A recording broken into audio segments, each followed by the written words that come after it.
Picture this. Your ex-fiancée, the woman who destroyed your 7-year relationship with her affair, calls you after 2 months of silence. She's pregnant. She doesn't know if you're the father or if it's her affair partner's. What happened next exposed lies so shocking that even her own family turned against her. This is a story about truth, betrayal, and the moment when justice served itself.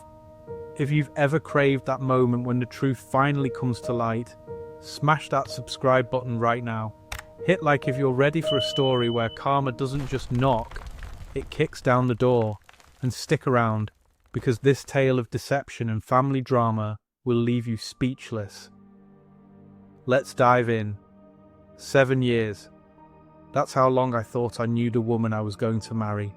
7 years of building a life together, sharing dreams, creating memories that I believed would last forever.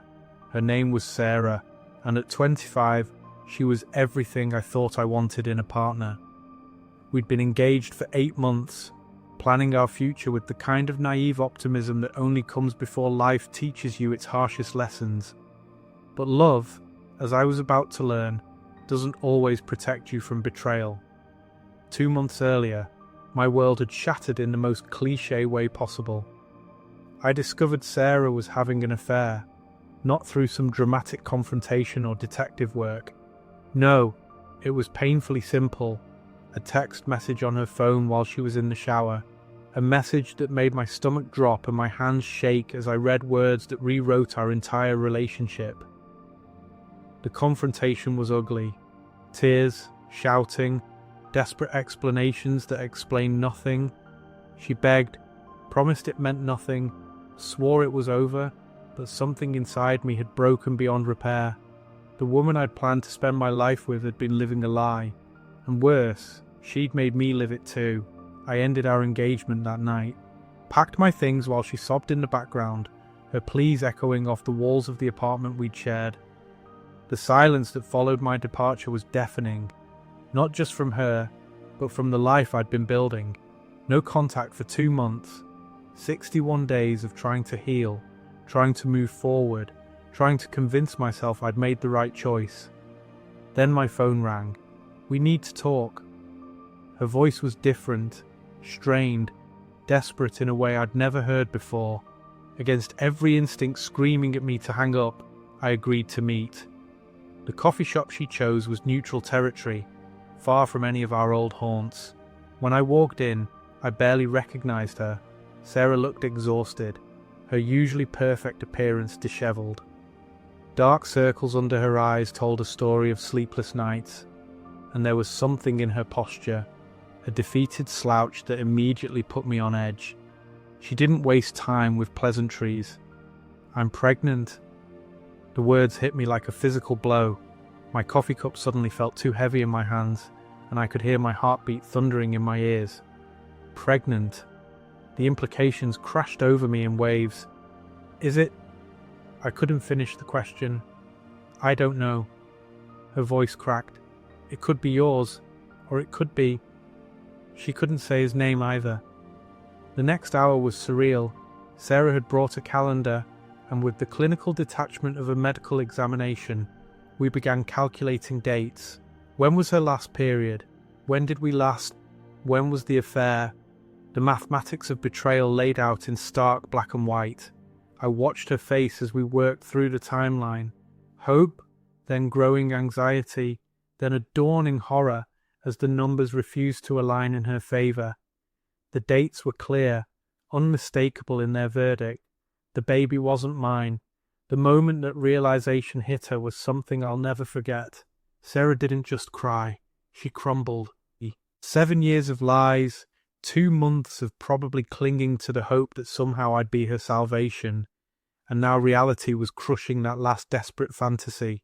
She buried her face in her hands, shoulders shaking with sobs that seemed to come from somewhere deep and broken inside her. Without a word, she stood up and walked away. Just left me sitting in that coffee shop with a cold cup of coffee and the strangest mixture of emotions churning in my chest. Relief that the child wasn't mine, anger at being dragged into her mess, and underneath it all, a profound sadness for what we'd once been. I drove home in a daze, my mind trying to process everything that had just happened.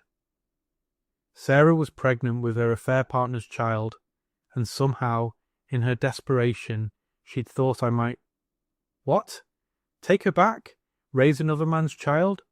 The audacity of it should have made me angrier, but I just felt hollow. Then, an hour later, my phone rang again. "You irresponsible piece of garbage!" The voice was elderly, sharp with fury, and it took me a moment to recognize it. Sarah's grandmother, the woman who'd helped raise her after her parents died when she was young. How dare you abandon Sarah in her time of need? She's carrying your child, and you just walk away. What kind of man are you? The accusations came in a torrent. I was selfish, heartless, a coward running from my responsibilities. According to her grandmother, I was the worst kind of man, one who'd use a woman and then abandon her when consequences arose. "She told you it was my baby?" I asked, when she finally paused for breath. "Of course it's your baby. You think she'd lie about something like that?" The bitter irony wasn't lost on me. Yes, actually, she would lie about something like that. She'd been lying about a lot of things, but I'd had enough. Enough of being the villain in someone else's narrative. Enough of being blamed for choices I didn't make. It was time for the truth.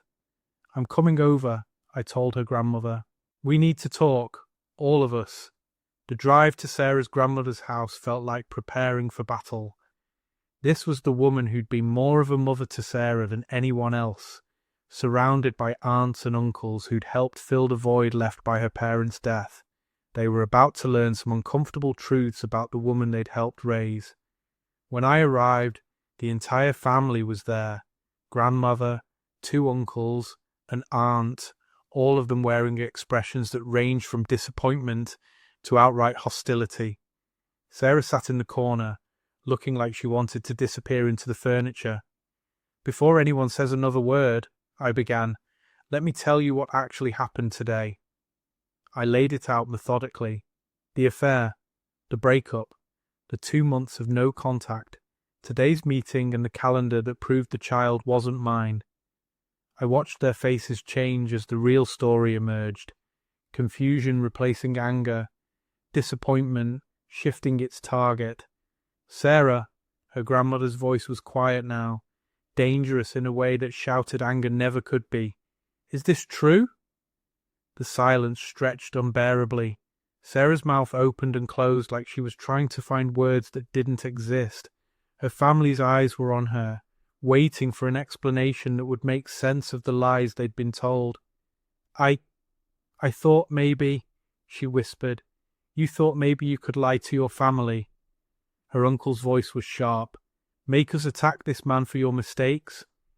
What followed was unlike anything I'd ever witnessed.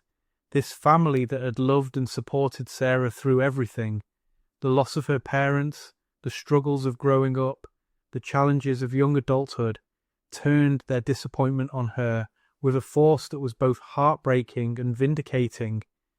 They'd been told I was a deadbeat who'd gotten their precious girl pregnant and abandoned her. Instead, they discovered she'd cheated on me, gotten pregnant by another man, and then tried to manipulate both me and them into cleaning up her mess. 7 years, her aunt said, shaking her head. 7 years with a good man, and you threw it away for what? "How could you do this to him?" her grandmother asked. "How could you do this to us?" The questions came from all directions, and I found myself in the surreal position of being defended by the very people who'd been ready to crucify me an hour earlier. They apologized to me, one by one, for the things they'd said and thought. They were horrified by the lies, ashamed of the person Sarah had revealed herself to be. I stayed for another hour, accepting their apologies and watching Sarah shrink further into herself with each passing minute. There was no pleasure in her humiliation, just a profound sadness for all the damage she'd done to everyone who'd loved her.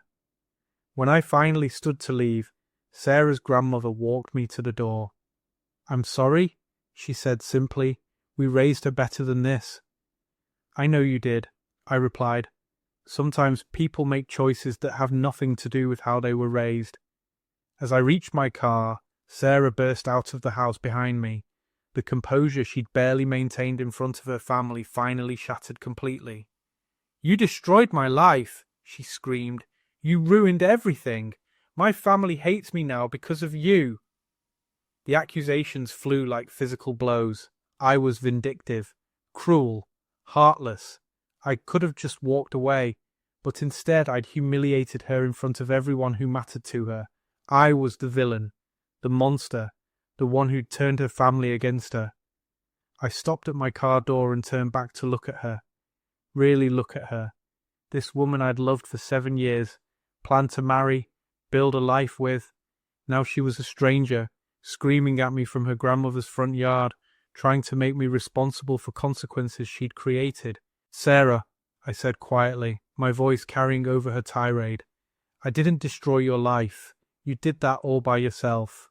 I got in my car and drove away, leaving her standing there in the evening light, still screaming at shadows and refusing to accept the truth that everyone else could see clearly. That night, I lay in bed staring at the ceiling, processing everything that had happened. 25 hours without sleep, my mind racing through 7 years of memories that now looked completely different.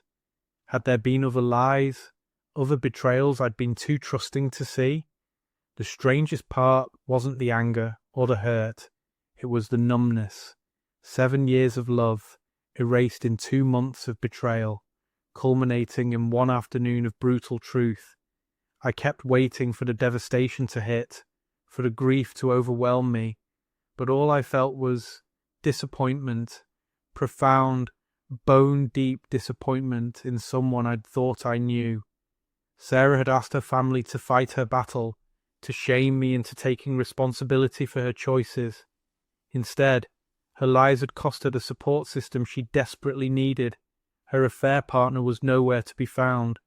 Her family was questioning everything they thought they knew about her, and she was facing pregnancy alone, not because I'd abandoned her, but because she'd abandoned herself. The justice in it wasn't something I'd orchestrated or planned. I'd simply told the truth, and the truth had been enough. Sometimes karma doesn't need help, it just needs honesty to clear the path. Love and trust, once broken, reveal who people really are under pressure. Sarah chose deception over accountability, manipulation over honesty. In the end, the lies she told to avoid consequences became the very thing that made those consequences unavoidable. Truth has a way of surfacing, no matter how deep you try to bury it. If this story resonated with you, smash that like button and subscribe for more tales where honesty wins the day. Drop a comment. What's the most shocking lie someone tried to make you responsible for? And remember, sometimes the best revenge is simply refusing to carry someone else's shame.